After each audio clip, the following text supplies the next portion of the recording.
what we know about the key aspects of marketing, let's move into how you develop marketing plans. It is peculiar that no senior manager would question the need to develop financial plans and budgets. Even the poorest managed business plans its costs, investments and cash flows. But only a minority of companies do real marketing planning. One has to sell the need for it to top management. Yet it is the business's ability to market its products which determines whether it has a future at all. A marketing plan should start with an audit of the current situation.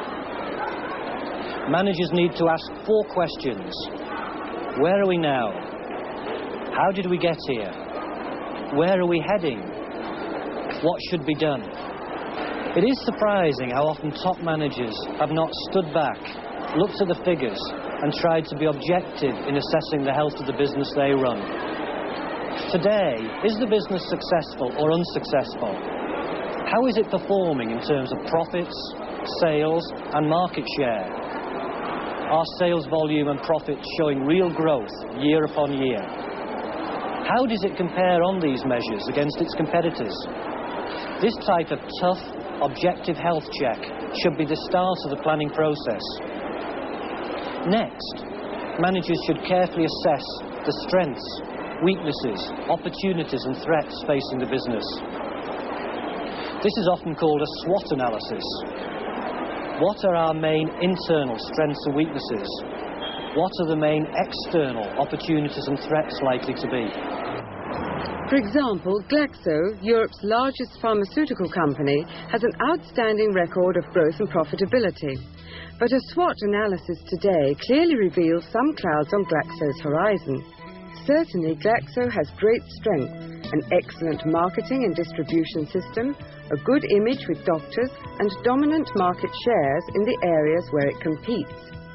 It also has opportunities from the new drugs coming out of its well-financed R&D pipeline, from the growth in healthcare spending, and from diversifying some of its sales from the prescription-only market to the OTC or over-the-counter market. But there are also weaknesses. One is Glaxo's dependence on a single product, the anti-ulcer drug Zantac, which accounts for perhaps 50% of the company's sales and profits. The patent on this product will expire shortly, and then Glaxo's market share and margins on Zantac will unquestionably collapse. Within 12 to 18 months, revenues and margins will be halved. Glaxo also faces the same threats as other pharmaceutical companies from the moves being made by governments, particularly in the biggest markets like the United States and Germany, to rein back on healthcare spending and on the very high profits being made by the pharmaceutical companies. So however well a company is doing now, it pays to stand back and reflect on its SWOT analysis and the implications for the future. To begin to drive forward, the company's marketing audit needs to be followed by an attempt to define its marketing mission. The mission statement has 2 purposes. The first is to define the scope of the business. What business are we in, and what business should we be in? The business is defined by its customers. To define the scope of the business, you have to ask 2 questions. Who are the customers we want to serve? And then, what needs do they have which we can try to meet? These choices define the business. Unless you make them, managers will not be able to rationally assess what are core and what are peripheral activities. A textbook example is Scandinavian Airline Systems. When Jan Carlsen took over, he redefined its mission as meeting all the travel needs of business executives. The second function of the mission is to set a goal which employees and other stakeholders can enthusiastically commit to.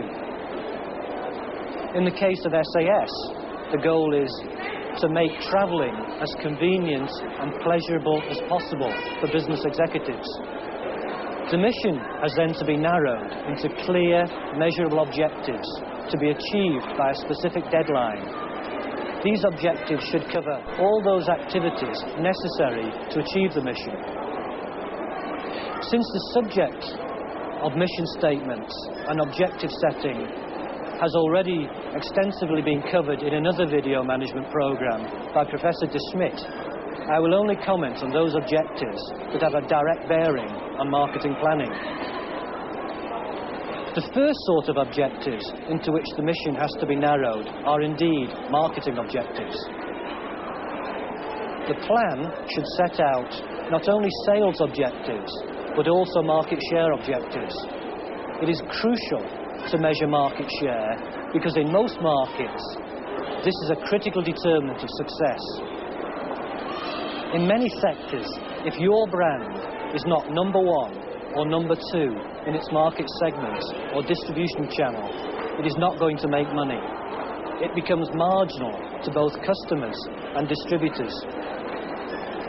This is illustrated in these striking figures in the UK grocery market. These figures are mirrored in many other countries. The number one brand in the segment, say Coca-Cola, makes a net margin for its producer of around 18% on average, whereas the second brand, Pepsi-Cola for example, makes 3%. The rest lose money. The reasons for these striking variations are two. First, the brand leader gets much higher leverage from its marketing expenditure. Because of its higher share, it can afford to spend more in absolute terms than its rivals. Yet, at the same time, because of scale economies, it can have lower marketing costs per unit. Second, because it is the brand most preferred by customers, it will invariably have to give away less in the way of deals and discounts to the trade to obtain effective distribution. This combination of higher investment, lower costs and higher realised prices means much higher profit margins for the brand leader. Market share is sometimes difficult to define. As we'll still see in a moment, you should not define it in terms of the total market, but rather in terms of the specific segments of customers you seek to serve. This explains why brand leaders in small niches are usually much more profitable than minor brands in mass markets. The second series of objectives into which the marketing mission needs to be narrowed is innovation objectives. Next to marketing, innovation is the key requirement. What satisfies customers today will not satisfy them tomorrow. For example, in pharmaceuticals, the top companies aim at 50% of sales being generated by products introduced within the last 5 years. In electronics, life cycles are even shorter. The target percentage might be 50% from products introduced within the last 2 years. The third kind of objectives to be deduced from the mission are resource objectives. Achieving the marketing and innovation goals depends in turn upon acquiring the capital and the skills to do the work. The business thus has to make itself attractive to the people with the resources and skills. Following the resource objectives are the productivity objectives. After the resources are attracted, management must make them productive and install the right measures to express that productivity.